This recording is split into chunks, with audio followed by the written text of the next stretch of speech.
I don't really have like an intro. That's really all I got. That's good enough. That's the best part of it. I got nothing left for the show. I just want to say this real quick. I was loading up the show on my phone so I could see the chat, and the ad that it decided to show me was about Roswell. And so I think nothing could be more fitting for them to attach that ad to this show. Big Brother is always watching. They're definitely watching. And for those of you who haven't read Department of Truth, we will be, there'll be some spoilers, but yeah, we're definitely going to get into the deeper meat of this.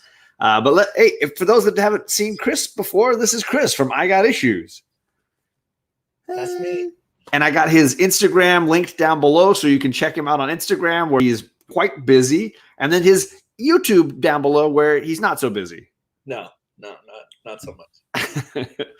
But I've known Chris basically since I started on YouTube, and we've done a ton of shows together and talked about all kinds of crappy, weird stuff. I think, man, right? It's great. It's like back to like early 2018. Yeah. At this point, time flies, man. I forget how fast it's moving. And so recently I had posted some things about finally reading volume 1 of Department of Truth. And Chris posted some things about reading some of Department of Truth. And I think I commented on something that you posted. And then you replied like, what did you think? And I was kind of like, I have a lot of reservations and conflicted problems with this. And you were like, okay, hit me with it. I want to hear it. And we went into this like wonderfully complicated discussion about the deeper layers of Department of Truth. Yeah. And I immediately was like, this has to be something we talk about in a longer form. Right. Yeah, for sure. And you know what? It's always cool to be able to have one of those conversations where you could bring it over into something sort of more in depth, and stuff gets lost in texting, and it's cool to just be able to talk in this version of face-to-face, and then be able to have other people listen and maybe get involved a little bit. And, absolutely. And something in the chat that blows our mind, I would really hope so, because I feel like there is so much meat on the bone here for this story. And we're not even really doing a typical review of this. We're not going to be breaking down scenes and really we're going to be more talking about the bigger concepts here. And I mentioned words like conspiracy and culture because I think that's going to be where we spend a lot of our time, just because that's what came up in our early discussions of this book. And then from there, we might touch on certain characters and what's kind of going on in this first trade. But I was not interested in doing like just a review show for this book, because I feel like it's just, there's so much more here that is interesting than a thumbs up or a thumbs down for me. Yeah, for sure. And I don't even know that this book is a thumbs up or thumbs down book, because it's sort of, it's not walking like an easy path. You know what I mean? It's got a lot of twists and turns, and even the story itself is not necessarily, you can already see, I mean, we're only doing volume 1, but from volume 1 to volume 2 to now what's starting to be volume 3, there isn't even necessarily much of a sense of consistency. Oh, really? To tackle a lot of stuff, in a short period of books. How far have you read? Because I've only read the first trade. So how far are you now in this? I'm caught up now. Wow. All the way to, I think it's 11 was the last issue that came out. So, dang. So, okay. I don't want to spoil anything crazy for you, but there's UFOs and Bigfoots around. I heard the Sasquatch cover I saw was pretty epic. Absolutely. It's definitely trying to, widen the lens on what they're going to tackle here. Right. So I'm going to say hello to some friends in the chat. If you have comments on the series, if you've read it and want to give us your thoughts, I would love to hear some of those things. We had Ariel Red tailgating right off the bat, which means I'm sure Simon R is in here somewhere. We got Flashpoint. What is going on, Flashpoint? TM Nerdy's in here. So what's the station? How's it going, man? The We Are Legion crew is in here. Thank you for coming, Mark. And let's see. X11 Bravo. Salute to you. Thank you for coming by. Old Wolf Tony is in the chat, and I think he's been caught up on that for a little bit here too. Let's see, chat jumping on me. I got this knucklehead, this clown. Who's that? Who's that guy? Jeez. And Jennifer, who is always up on indies and definitely knows what's going on in the indie scene, I'm sure is probably caught up on this. Just like Justin, my guy, No Good Comics, I'm sure he's probably into this, been caught up on this for a bit. I agree with this absolutely, Mark. Thank you. Thank you. It is a must.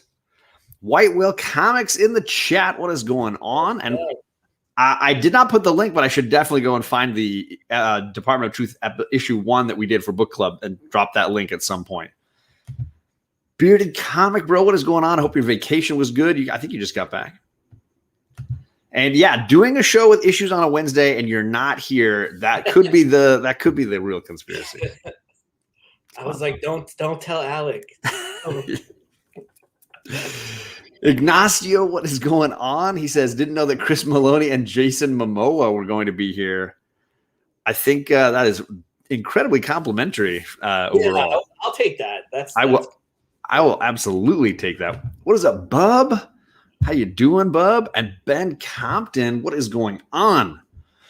So yeah, we are talking about Department of Truth, specifically Volume 1.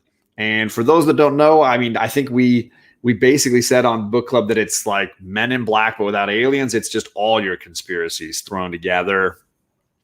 And I got this question for you because when I first heard of the concept and I was not interested in reading it, we decided to do it for book club. I read it and I had the same thought all the way through, which is like right now at this time in our country and this time in the world, really, is this the book we need or is this the book we don't need? And I mentioned to you before we went live the Jurassic Park quote, right? Like your scientists were so busy thinking about if they could, they didn't stop to think if they should. And that's really like how I feel so strongly about this book is like, really, should you have made this? Like, and I'm curious what your thoughts are. I mean, it's tough because I have enjoyed reading it, but I think from a perspective of what we'll tackle the rest of this show, I think the easy answer to that is no. They probably should not have. I think it has a, the recipe consists of a lot of division and sort of antagonistic behavior, and the commentary that it provides is maybe more towards contributing towards differences rather than trying to mend things. And I think we have so much of that everywhere, TV, social media, even in movies and TV. Like, how much more of that do we need is the question. And that's totally how I felt. Now, I will say, and I mentioned it on the book club show, and every time I've talked about this, I feel like I've brought up the fact that I do have a very close family member who is down the conspiracy rabbit hole and has really just been radicalized, I would say, in the last like 5 years. That rabbit hole for that person has become their existence. And it wasn't like that like 5 years ago, but for whatever reason, and we can get into some reasons why that might have been for this individual. But so then the conspiracy theory thing I took very personally. Like, that was very hard for me not to like be sympathetic to people in that situation or dealing with people in those situations. So for me, that was my immediate response was, I don't know if I want this book to even exist. Like, I don't want to play in this playground. Yeah, for sure.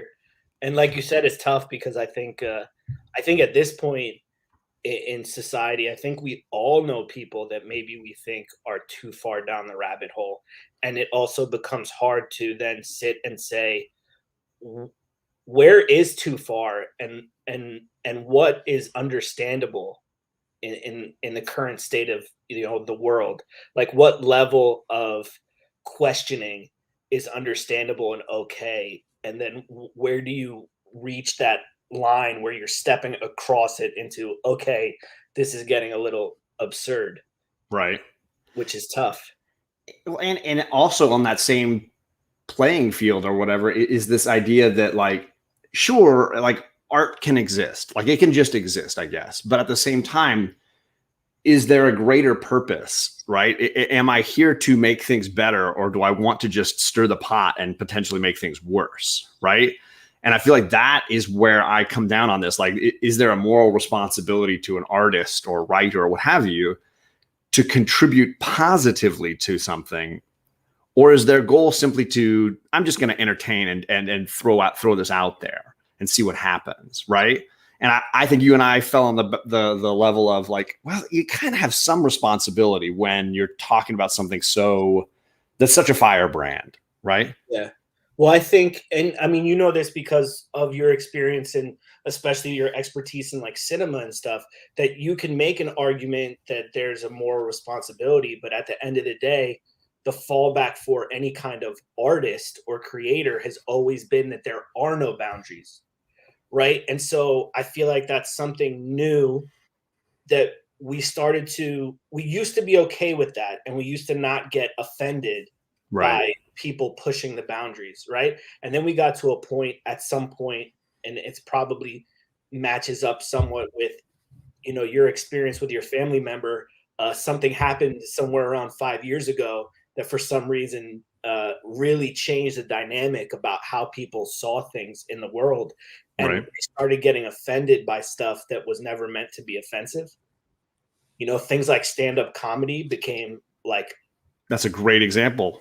You know, a place where you used to be able to make jokes about anyone or anything. Yeah. It was a joke.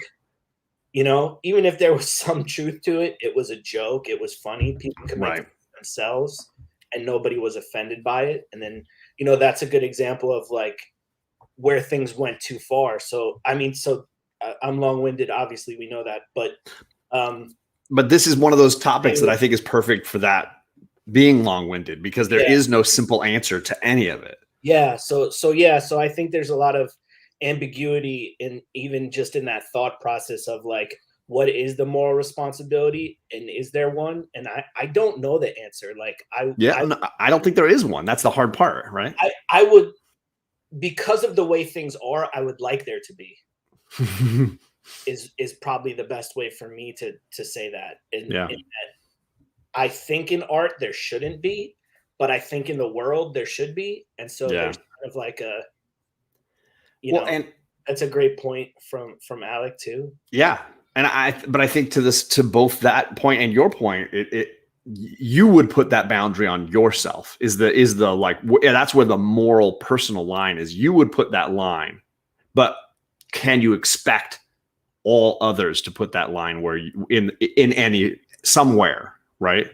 No, I mean, you can't. And you know, even the question Alec asked, it's an impossible question to really answer, right? And the reason why I say that is because if someone paints a painting and there's nothing attached to it, then you can say how you perceive this is up to you. Right. But when someone writes very specific, explicit stuff into a book, like this, for example, I don't think there's a lot of ways to perceive it because it's written so specifically, succinctly in a way that it's literally just breadcrumbs that you follow. There's no divergence from that. No, it's designed for a reaction. To say. Yes, exactly. So, you know, that's why Alec's question is tough. So like, then are we getting away from art then? Is this not really an art discussion? Does writing, it's an art versus entertainment, right? Yeah. So, you know, I don't know. I think that's tough. Absolutely. Hello to Jay Hood and Fire Guy Ryan. Thanks for coming by. And I think I missed a couple other people who had jumped in. Simon R., what is going on? The Promiscuous Time Traveler, one of my favorite names and people in YouTube. You're awesome, man. Big Herm was here. I was in his chat earlier. Slim is here. I was in his chat earlier. Thanks for coming by.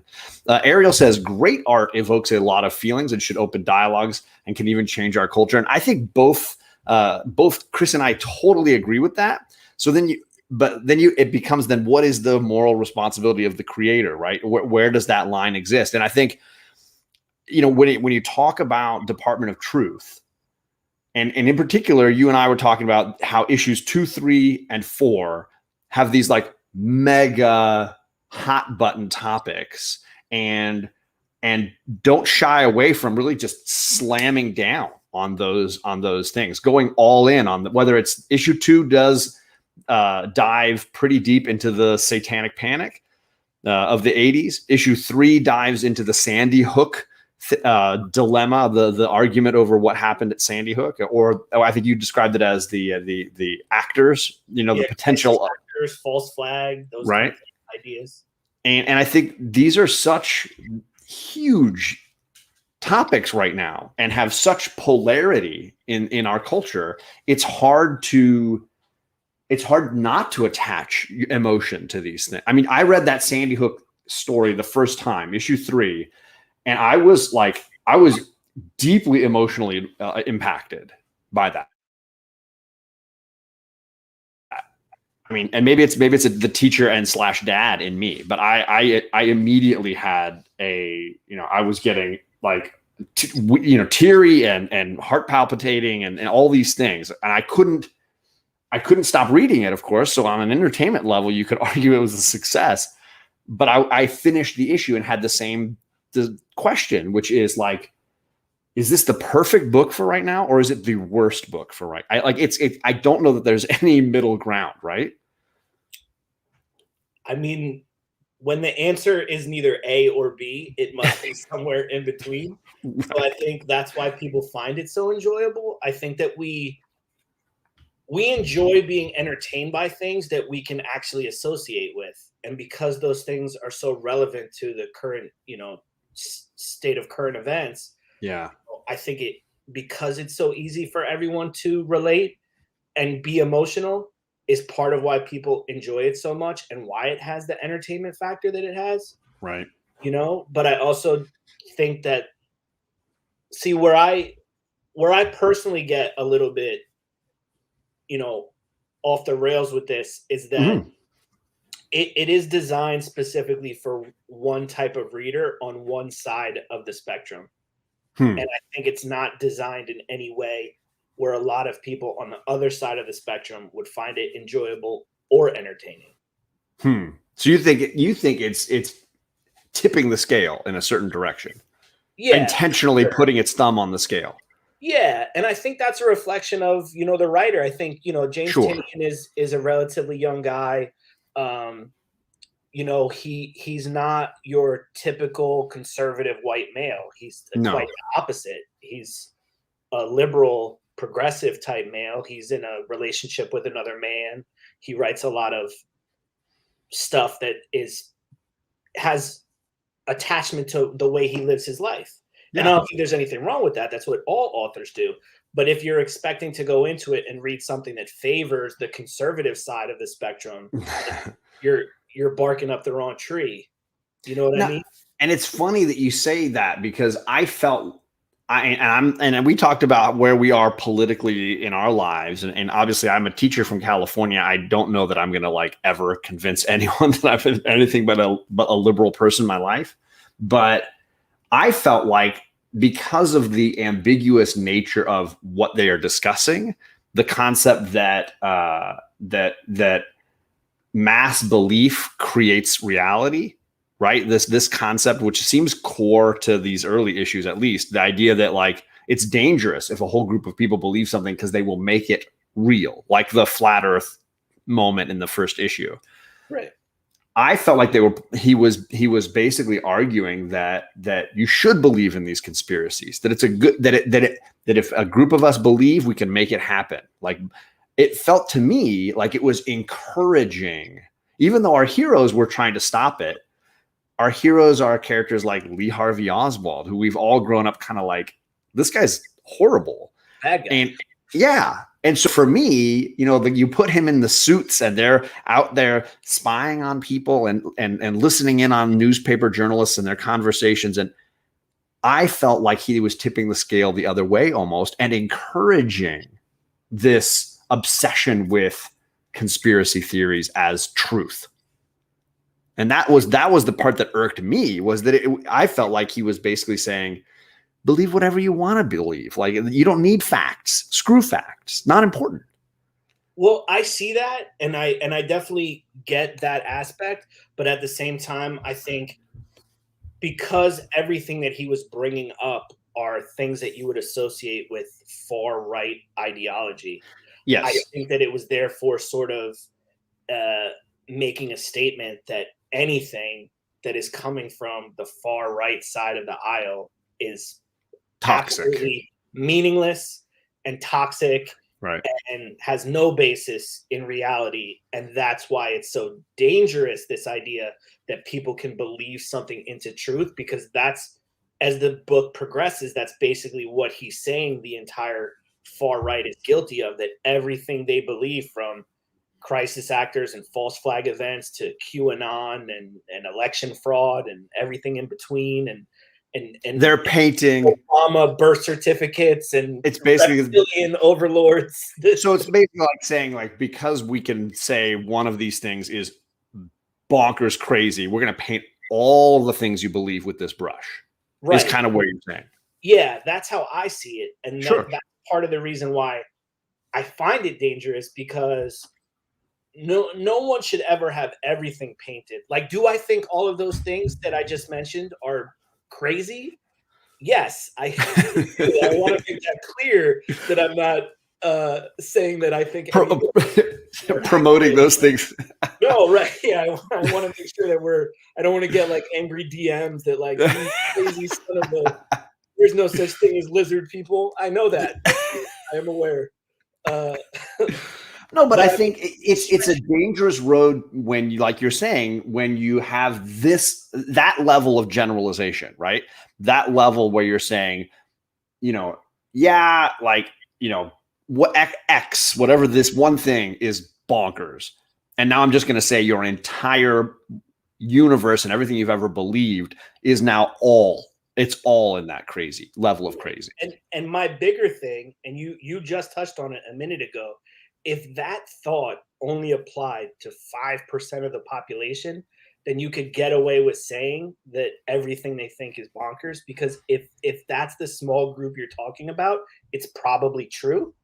But like you just said, because you are a school teacher who lives in California, that you must be the most progressive of all progressive liberals that exists in the world. Right. Right. And so I am a former police officer that lives on the East Coast. I must be the most conservative person in the entire world, because those are the only options. So that's why this is dangerous, because if you say I'm more conservative, then a lot of people are automatically like, oh, you're conservative, so you're like one of these far right wacky nut jobs. Right. And if you say I'm a little more, liberal, you could be a moderate liberal, but like you said, everyone's going to be like, oh, John's this like progressive socialist crazy person now. Well, and I think, what you're talking about is polarizing everything, so that there is only positive and negative, right? There is only these extreme examples, because both of our examples have a yin and a yang, right? Because the truth is, I live in probably the most conservative portion of my region. I mean, it is insane. The rich white people that are in this as conservative a voting bloc.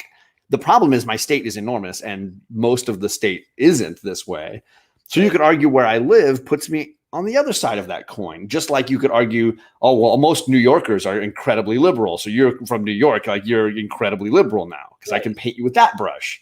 And in both of those instances, we're only looking at this polarity, and we're not looking at an individual for the spectrum that they really are inhabiting. Right. And those things that we're talking about that are far, the real meaning of far, far right and the real meaning of far, far left, we used to understand that those were outliers, not the majority. Right. And now we've pushed everyone to this point where everything seems so far apart that you can't try to explain that you're in the middle. And yes, like Alec just said, moderates of anything, whether you still lean more conservative or still lean more liberal, if you're anywhere close to moderate, you are essentially partyless in this current way that we think. Yeah. And it's not just, we're not just talking about a politician trying to get elected. We're talking about citizens being affected by being painted with these brushes, right? Like, oh, you're conservative. You said you're liberal, you're a socialist, you're conservative, you're a white nationalist. Like there's no, you get painted with that brush. And I feel like, does this book contribute? So so let's back to this book. I guess my question is something along the lines of: is there a responsibility by Tynion for diving into this water to bridge something here? Or is he just simply entertaining, and can he just keep pushing us to these polar extremes? Because in some ways, I feel like this book continues to push us to the extremes and not create a conversation that would in some way be valuable. Yeah. So, my biggest thought on that is that at this point right now, he's not doing that. And once again, going back to whether or not he has a responsibility to do that is, I don't know. We could argue that until, we go blue, but or red. Yeah. Right. But I think that as the book sort of reaches, a point of coming back in on itself, I think that maybe it's going to create more conversation and maybe turn those polarizing sides and make them seem like they're closer than we think. That's just the vibe I get from the books in terms of, I think really issue 5 is what gives me that feeling, because he has that spoilers, guys. He has that conversation with the guy who's basically, the black hat. Yeah. And they talk about it, and basically, for all intents and purposes, the black hat guy is like, dude, you're the bad guy. You're the bad guy because you're deciding which narrative gets to exist, right? You're deciding what's good for people, what's bad for people. Right. And so I think if you get behind that idea of that somebody out there is pushing the narrative, then I think you start to unwrap the fact that we're all sort of in the same boat. And I think that sort of maybe, bridges the divide a little bit, that there's no one side doesn't truly benefit from some sort of narrative. I know everyone wants to think that because they turn everything into politics. It's got to be everything has to be a talking point that pushes a narrative, right? Everything has to be boiled down to this simple idea that can promote one or the other. Because, and you and I talked a lot about this too, that social media algorithm of like, my job is to keep you hitting the food pellet, right? Yeah. To keep you actively seeking these things out. And the best way to do that is to radicalize you enough to make you polar so that you feel like the world is ones and zeros, that there's nothing else out there. Right. And then everything's going to keep feeding you that stuff to keep you moving in that direction. Right. And yes. That's the problem. Like if you are prescribed to watching CNN and you like 5 posts from a Democrat on social media, right? All of a sudden, you only get fed stuff that is similar, right? And you're never going to see any kind of opposing viewpoint, and that's dangerous. I mean, we need to see absolutely, and we need to be able to conversate about opposing viewpoints. And right now, we exist in this like bubble world where everybody wants to be inside like an echo chamber with like-minded people, and it just keeps. If you're in a chamber that big, the echoes get so loud that everyone goes nuts. And I think that you see that happening on both sides. 100%. And obviously we can get into some of the how and why of that. And I think media, and specifically social media, being a huge part of that process of, when you spend that much time in that bubble, and it's being fed back to you again and again. There's a ton of toxicity in that process. Fire Guy Ryan says, well, it's about Bigfoot in the last few issues, so that's not as tame. And obviously, the later issues, it sounds like there's some other silly kind of conspiracy theories that come in. But the first trade, we mentioned some of the big hot button topics. And I want to spend a little time on the Sandy Hook one, because the Sandy Hook one, it almost dovetails around to seeing – the painful part for me in that one was watching a victim become a victim again, right? Because she goes through like 3 layers. So like, obviously the main character is this woman who lost a child in a Sandy Hook like incident, and then is so in her grief that she becomes fueled by conspiracies that maybe it was fake, and then wants to believe so badly that her kid is alive that she goes deeper down this hole to the point where she's even willing to convince her own self that the child actor that she sees is her kid, and that maybe that is my child. And then they have to reinforce that. The Department of Truth almost encourage her to believe in this. So then they are like traumatizing her a third time. It was so awful. And again, the whole thing, it's so icky, but the whole thing also is this common, across political spectrums, this common conspiracy that the government is out to con you and you've got to be smarter than whatever they're conning you with, right? And the Department of Truth is conning her, and you've got to be smarter than them conning you, right? It reinforces that sensibility. But when it's all done on the back of a parent who lost their kid, it's like so hard to watch and go through. Yeah, it was definitely the toughest topic I think they tackled in all of those because of how like personal it was to like making it one specific person, you know? Yeah. And yeah, I totally true. I agree with that as well. And there's no money in healing, right? There's no money in finding a middle ground. There's only money in that polarity, and we found it again and again and again, right? So sex sells, man. Sex sells. That's it. Right. And polarity sells, right? That concept of like, hey, once you're on that far end of the spectrum, I know exactly what whiskey brand to sell you. And I know exactly what, I know. That's what everything in the world boils down to. We always talk about it, and obviously it's relevant right now. We always talk about it from a war perspective, right? Like war is big business, right? Yes. When we go to war, we fuel the military industrial complex, right?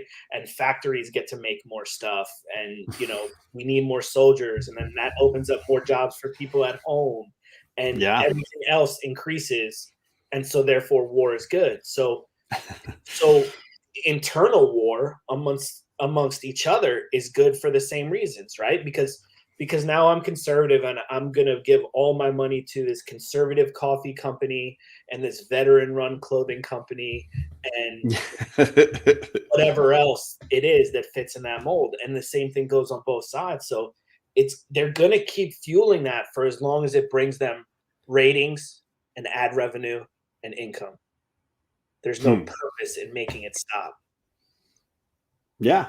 Which is a whole nother angle, because that's the angle in issue 4 with the two journalists talking about specifically about how journalists were meant to give people the truth. And the guy basically admits like, that's BS. Like, we're not vanguards of the truth. We are like guilty of feeding whatever nonsense helps us sell papers. Yeah. Exactly, because they if they're not making money, they can't make the next issue, right? And the owner might have a political perspective that they want to press and push. So certain stories get promoted, certain stories get held back, and it becomes a whole toxic environment, right? Which, by the way, was one of the few parts of the story arc that I felt like I did get confused about which side James was on, because I felt like that applies to both sides. And it also felt, by the way that they worded it, it felt like specifically like it was attacking Bezos. Yeah. Because he owns the Washington Post. Yeah. And they made that statement that like, we work at a newspaper owned by the richest man in the world. Like, you think that like we're telling the truth here? And it's funny because you read stuff like that like, as soon as Bezos bought the Washington Post, all of a sudden it was like, don't raise taxes on rich people. That won't help the normal citizen. Like, absolutely. J Hood says, you've convinced me that I made the right choice to not pick up this series after reading issue 1. And, it's funny because I think Chris and I will both say that we enjoyed it and want to read more. Yeah. which is the weirdest part. Like you're compelled because it's so original, so different, and yet so part of what's happening right now. I think that, and I don't mean to insult anybody, so I hope this doesn't come off insulting, but John is a very educated person, capable of free thinking. I am a mildly educated person, but I am still capable of free thought. And I think I relatively, in a responsible way. And I think it's not that you shouldn't read it, because I did enjoy it and I do want to continue to read it. I just think it's not made for everybody, and certain people are not gonna take it the right way. And so that's everything ties back into each other. When Alex said, who's the responsibility, the creator or the consumer? Maybe there's a middle line where it's a little bit of both, but if we're putting this on the consumer because it's already been written, there's a lot of consumers who are not going to understand the line. Right. Well, and that's a great point, because I know Alec mentioned that to me when we're talking about it off air in our private chats. I was saying, like, I still have a lot of reservations and concerns that it's promoting this current popular belief in our country that facts aren't important, and that what you believe is way more important. And that truthiness idea, that the fact that it's not that any fact can be twisted, right? Any fact can be spun to suit a preference, but can you? The fact that you can ignore a truth that you don't like, or a fact that you just doesn't fit, because the truth is, right, whatever the issue, there is a middle of it. There is a nugget in the center where I'm going to be bothered by some of the things that are going on. Like, I mean, I don't know how hot button we want to get, but like any topic, real hot, spicy. If we want to get into Afghanistan right now, right? Like, Afghanistan is a mess that conservatives and liberals can both own. Yeah, that's the truth. If you want to go out, so here, give me a thumbs down if you guys disagree. But like, if you look at the history of Afghanistan, this is not one president's mess. You might be pissed that Joe Biden brought the troops home. The guy's been in office for a year, and we've been in Afghanistan for like 20. So and we've had 8 years of Obama didn't get him out of there. We had 4 years of Trump. He was trying to get him out of there. We had Bush right after 9/11 trying to send him there. So like, this is not that one guy fucked up Afghanistan. This is a topic that is our politicians and our government fucked up Afghanistan. Like, we couldn't fix Afghanistan. And I think to paint it as a polar issue and not look at the middle of it, where it's like, our goal there might have been to try to create a free and effective Afghanistan, and we blew it. We just, as a nation, fucked up.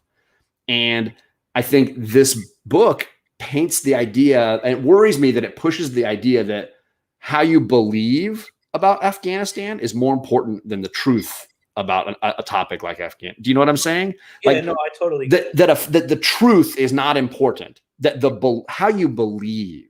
I believe that this is the fault of a conservative government or a liberal government. Do you know what I mean? And that's exhaustingly frustrating. I don't want that promoted more in our country. No, I agree with that totally. I think the biggest problem when it comes to politics like this is that it's the same way as playing with statistics, right? Everybody always loves to use statistics, right? You give me an hour and a point of view, and I will find you statistics that match your point of view. It's unstoppable. It's undefeated. No matter what side you're on, no matter what you're arguing, I will find you a statistic that says that you're right. Right? And that's what I hate. And then that's what happens with politics, where there's like, if there's one nugget of factual evidence that someone can find to support their cause, they rally behind it and they're like, no, I have this fact. But like you said, they're really operating off of feelings, and they're trying to just find anything they can to give them validity. Yeah. You know? And I saw a funny meme today because you brought it up, and it was, George W. Bush like paints now. Yes. He like paints, he's been doing it for a while. Yeah. I don't know. Maybe him and Hunter should get together and start painting. But it had a thing of him like smiling and painting, but on like the easel that he was painting, it was that Spider-Man meme of all the Spider-Men pointing at each other, and it said Trump, Biden, Obama, like they were all pointing at each other. Yeah, who screwed up? Yeah, and he's just like smiling, like painting it, like haha. So that's very funny. And I mean, to J Hood pointed out, friends on both ends of the spectrum, And I think not being able to understand the human who's having those feelings of I want a smaller government, or I want my daughter to be able to have control over her body, or whatever, where there's a human being underneath that political view that is somewhere in the middle and is not, I mean, usually not a radical, right? And I think we throw the human being out because of belief over some kind of foundational truth as to who that person is. And that stuff really worries me. And that's what frustrates me totally. There's some great comments in the chat. I'm sorry I'm not like clicking on everybody. Talking about extreme there are extreme pundits on both sides that I think are scary, but that's pretty funny. Great comment from Jeff Schultz. It wasn't why we left, it was how we left. And I agree. It was screwed up on several levels. If we had 20 years of trying to train people and couldn't make it work, like that's on us. Like we were doing stuff wrong. And that didn't happen just under 4 years of Trump or 1 year of Biden. Like that's epidemic, right? That's bigger. For me, at least, that's how I feel about it. Wow. Am I glad I tuned into this? Says my guy, Brian. Yeah, probably exactly what you need right now, bud. So good. We controlled their only source of income. Now X11 Bravo's on another level, right? A huge thank you for your service. And I know that you probably have a ton of information far more personal on that topic. And I didn't mean to make this about Afghanistan or parties, but more about how truth gets twisted to fit a narrative or to fit a belief. And I'm worried that Department of Truth goes this route. So there's several layers of the complicated economy of what was going on in Afghanistan and how we were trying to manipulate it. And anytime our government tries to control another government, it gets very complicated, I guess is the way to say it. And that was another thing that they tackle in this book. I mean, that's why it's relevant, because issue 4 tackles that also, as far as like why we went to war, who was supposed to go to war, what war was meant to do in terms of make money and take eyes away from other stuff that maybe was more important that was going on. Because if we can all get behind paying attention to the war, then there's other stuff can sort of like slide through the cracks and nobody notices it because we're so busy on this bigger picture issue. Yeah. Well, and you could argue that this is all stems from the era that we're in, where we want to diagnose, but we don't want to cure, right? Yeah. We want to tell you what the problem is, and I agree. Like we don't want terrorists being able to fund things with drug money, and we don't want. We can list all the problems. We're so good at pinpointing the problems, but so bad at curing and fixing any of them that's the complicated state. And finding a chance like Department of Truth to get into some bigger topics with a more nuanced perspective that allows for a better understanding, I feel like that's the piece that's missing from this series for me. Yeah, I could definitely agree with that.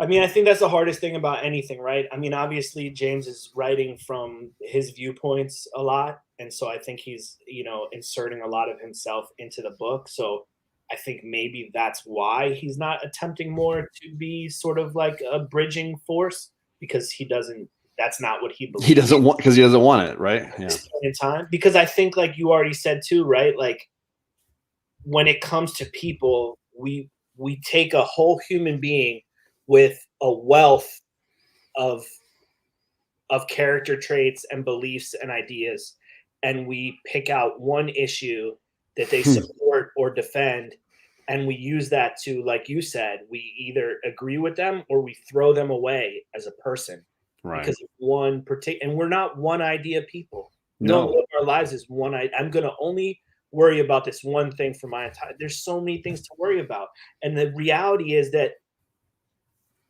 you could be a Republican and you could be a Democrat, and you could both agree on 37 things. But if you disagree on one, then you are enemies.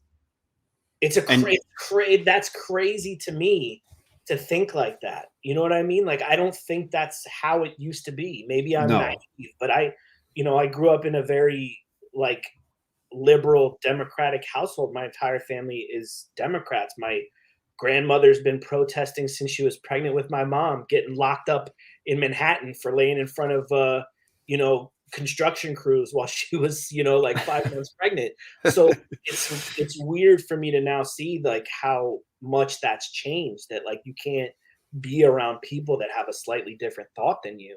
No. I don't know when that started, is my point. I don't know when it got to that point, and then it almost feels like it infected everyone, even people that it shouldn't have.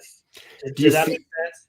Yeah, no, I totally agree. And do you think that this is a cyclical thing? Because I know that like my parents would have said that there were elements of that in the 60s and during Vietnam where they felt like if you supported this president and then you're supporting the slaughter of people in Vietnam. If you supported this president, then you're supporting radicals who just want to, have free sex and love and spread disease and run riot in the streets. Like there was a real polarity then as well, and that you parents stopped talking to kids. If my dad grew a mustache and his father wouldn't look at him.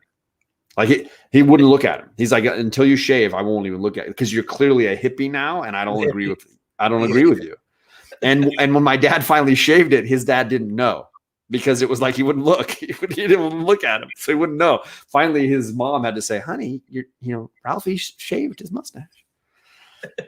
But it was that level of polarity for him in his household because his dad was very conservative, had owned his own business in the oil industry, and it was like that was his thing.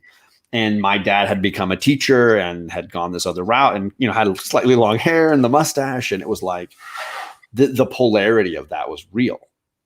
You know what? I don't think that it's cyclical. I think that it's been a consistent for a long time. I think that where we see the change is when technology changed. I think internet is the greatest thing and the worst thing that ever happened, right? Because it used to be that you felt like you could trust the news and that was your source of information. Right. And then you had your community that you lived in where you talked to your community and you engaged with your community, right?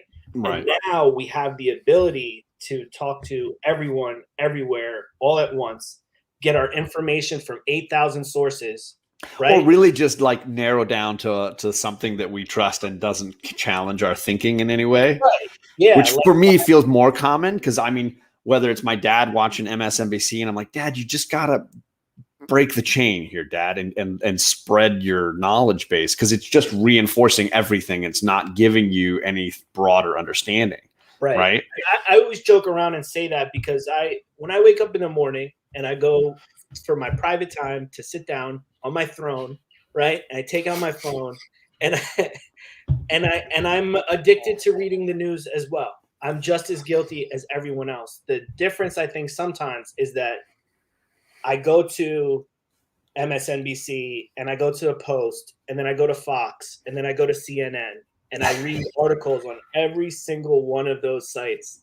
And sometimes I'm reading the same article on 4 sites and they are so drastically different. Right. It almost feels like I'm having like a seizure trying to understand what I'm reading. But trying to blend it up and synthesize that information into some kind of honest narrative that lets you understand what's really going on is the real now modern hurdle of news.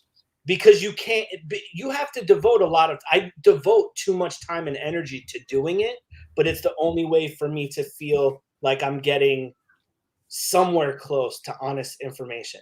Right. Such an asshole. I love it. The bleeding cool. Bleeding cool is the no spin zone. I get it. See, I don't like bleeding cool. I'll read CPR all day before I touch bleeding cool. Nation building should be a territory where even angels fear to tread, since nations operate on self-interest, regardless of the platitudes of their leaders.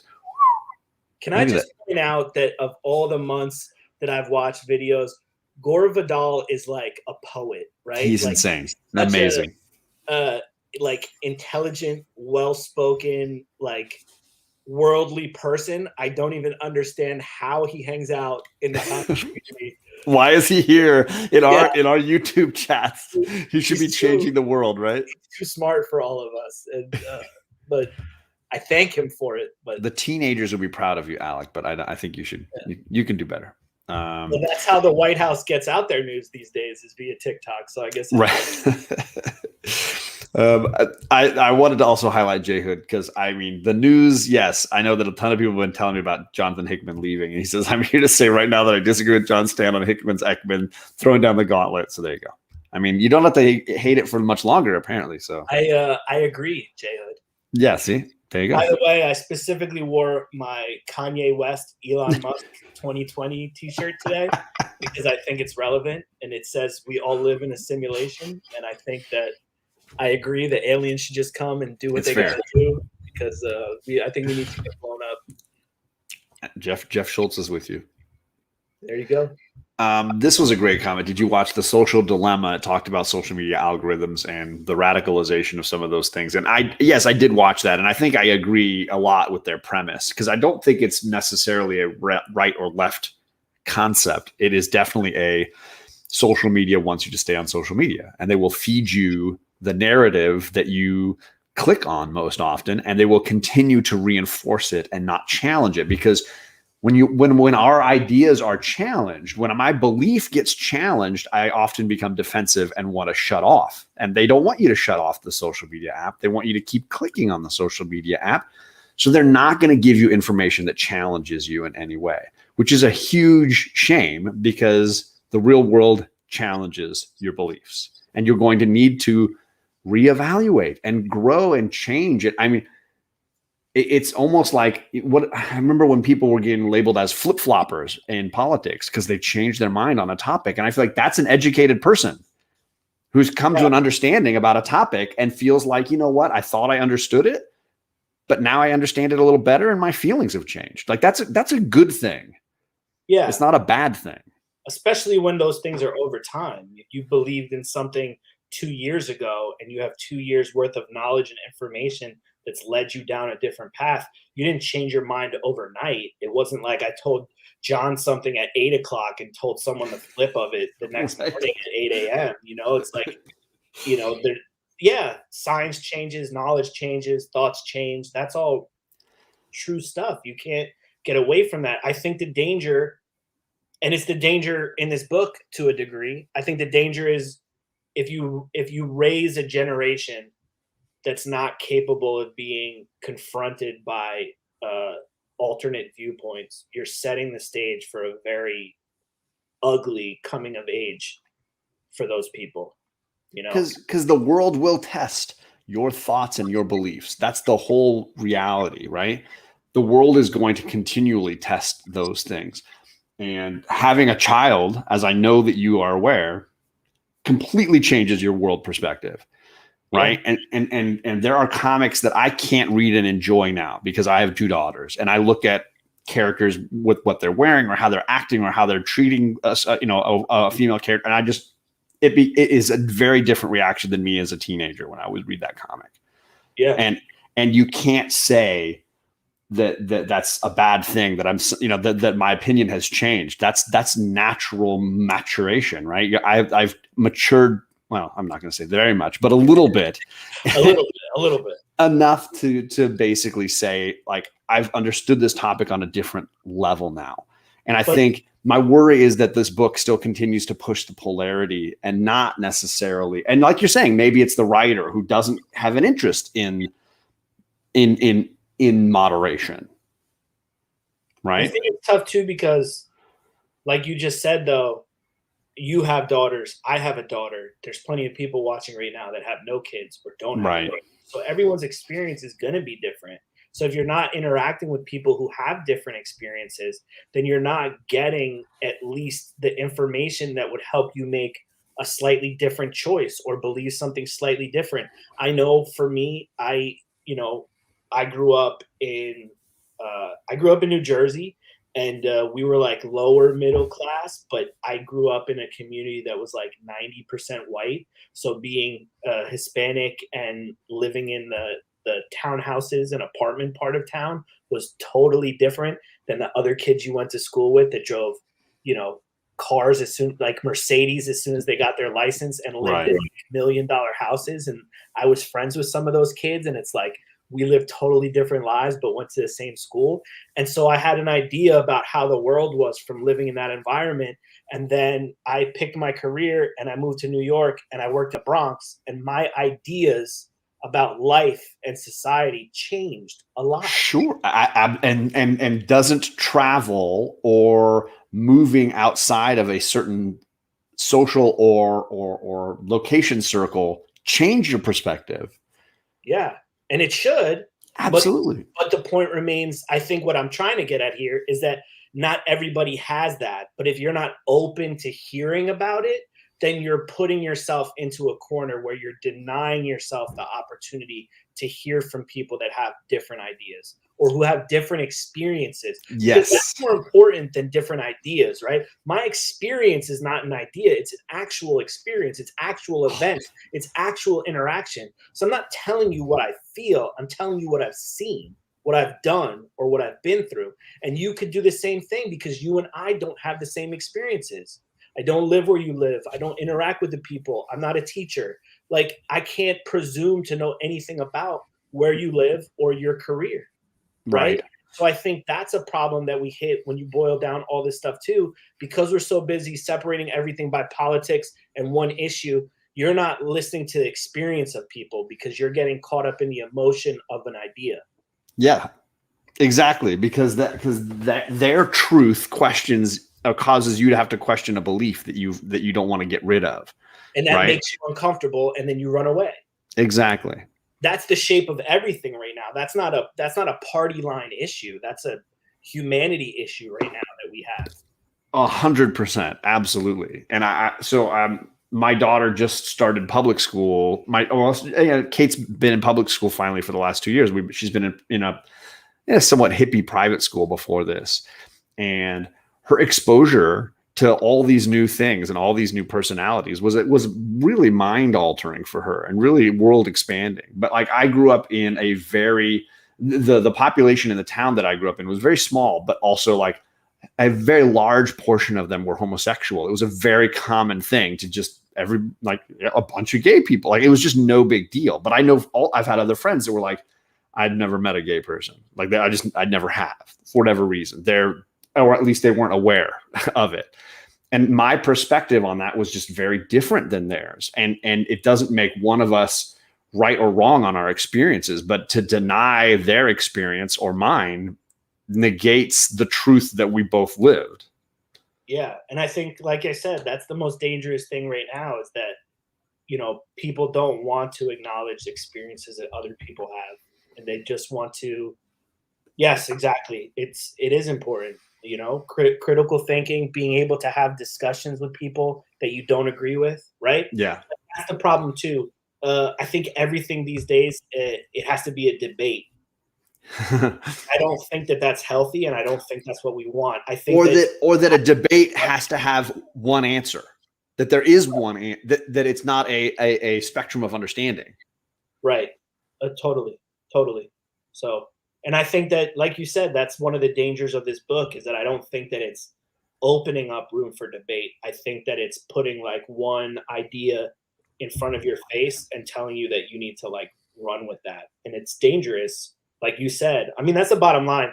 Thinking that your belief and your feelings in a large enough scale can make it become the truth is scary because it's almost scarily accurate right now. Right.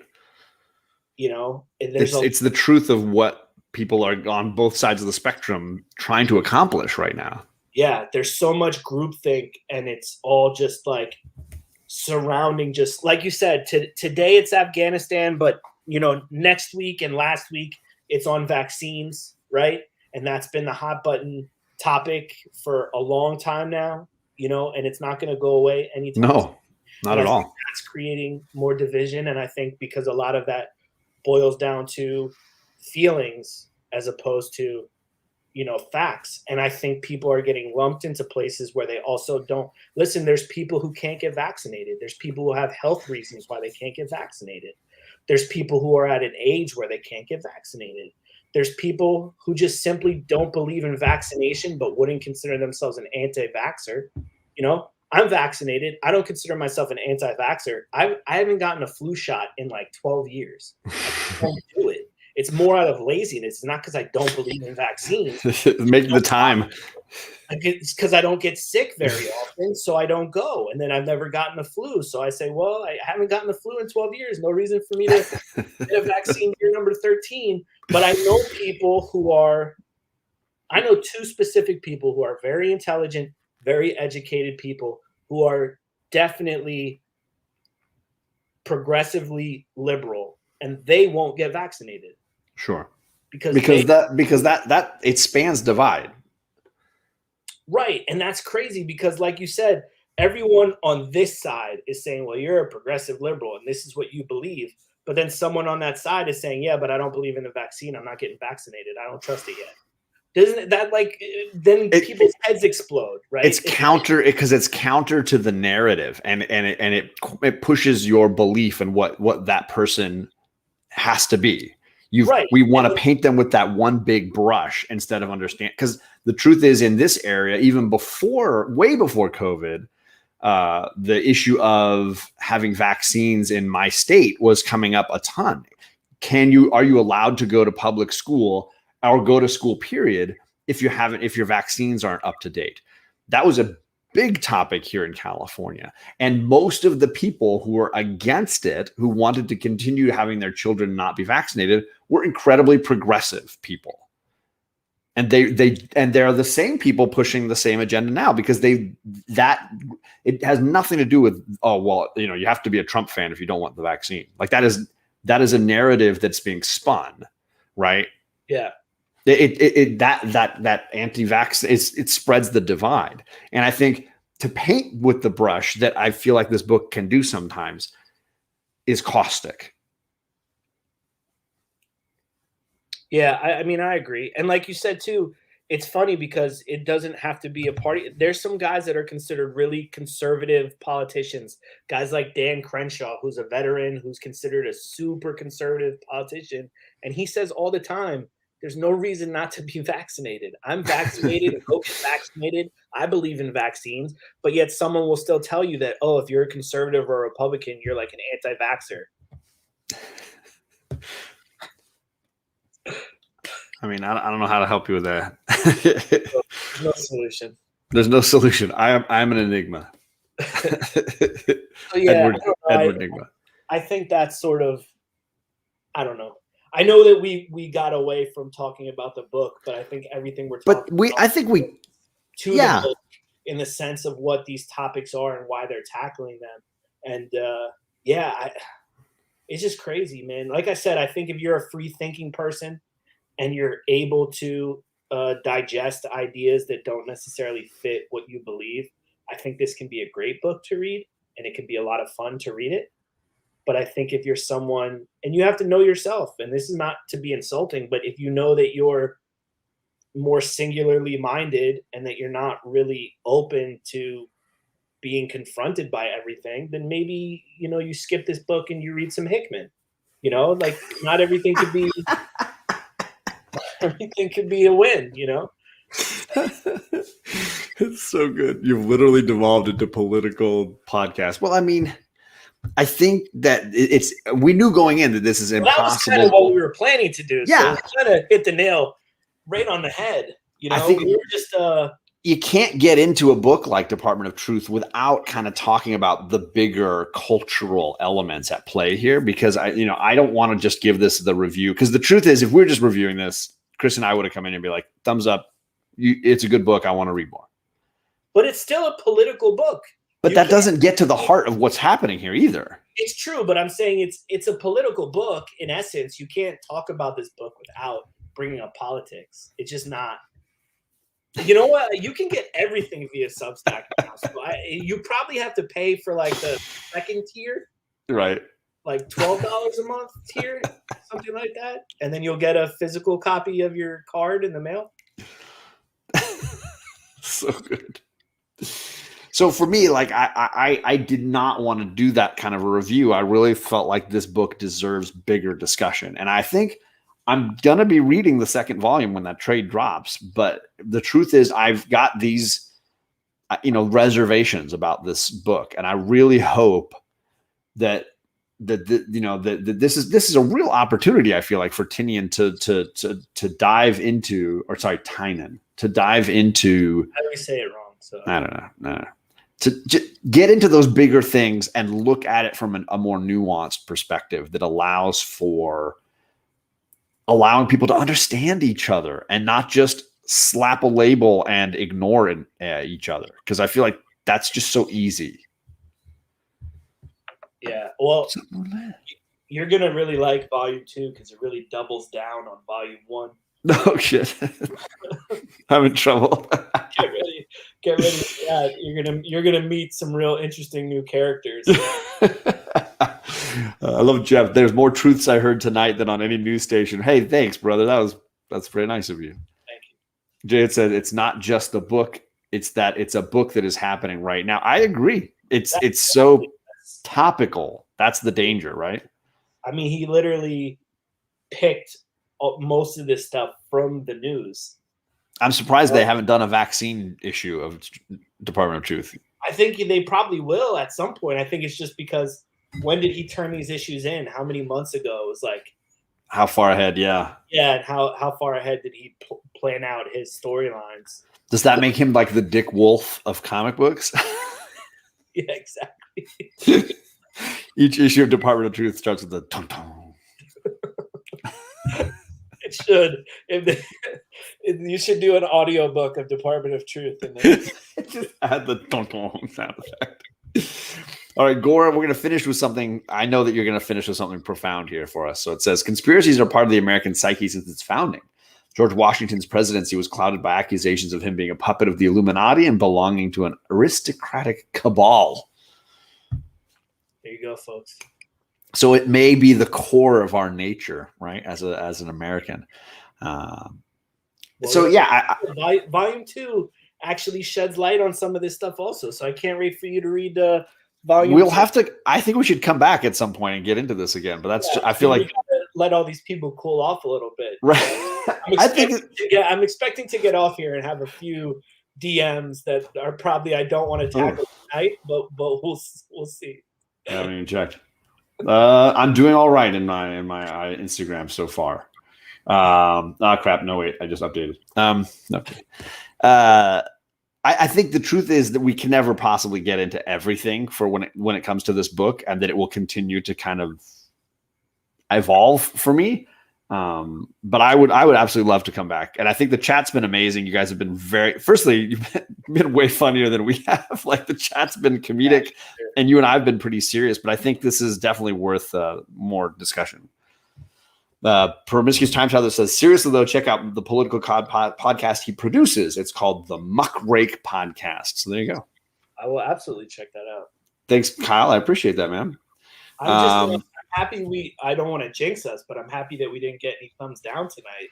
Oh shit. See, now you've asked for it. So that's a win in my book. It can happen later. I'm just saying tonight, for sure. You're live. Right. All our viewers were cool enough to either give us a thumbs up or politely leave the room.